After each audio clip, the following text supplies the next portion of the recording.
In today's video, I'm going to teach you how to manually add plugin in Figma new version 2026, step by step.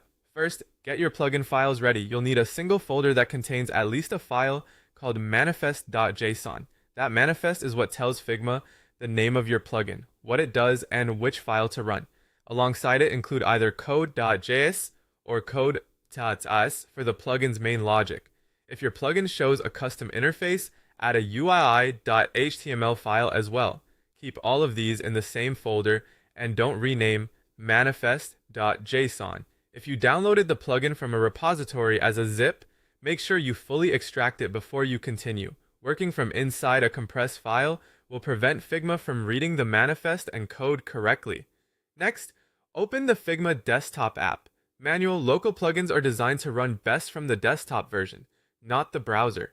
If you normally use Figma in a web tab, switch over to the desktop app for this process. It's also a good idea to update to the latest version so the development options appear as expected. With the app open, go to the development menu, click the main menu in the top left corner, then choose plugins, then development and select import plugin from manifest. If you don't see development, confirm you're in the desktop app and you have a file or draft open. A file picker will appear. Navigate to the folder you prepared earlier, select the manifest.json inside that folder, and click Open.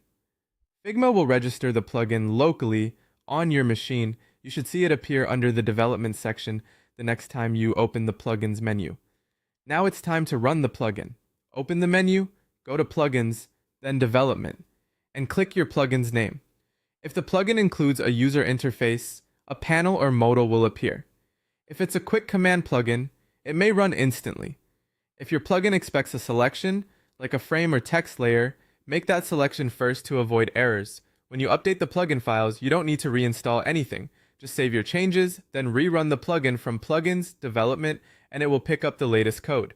If you prefer, you can choose Reload Plugin from the same development menu to refresh it explicitly. This is especially helpful after bigger edits or when switching branches.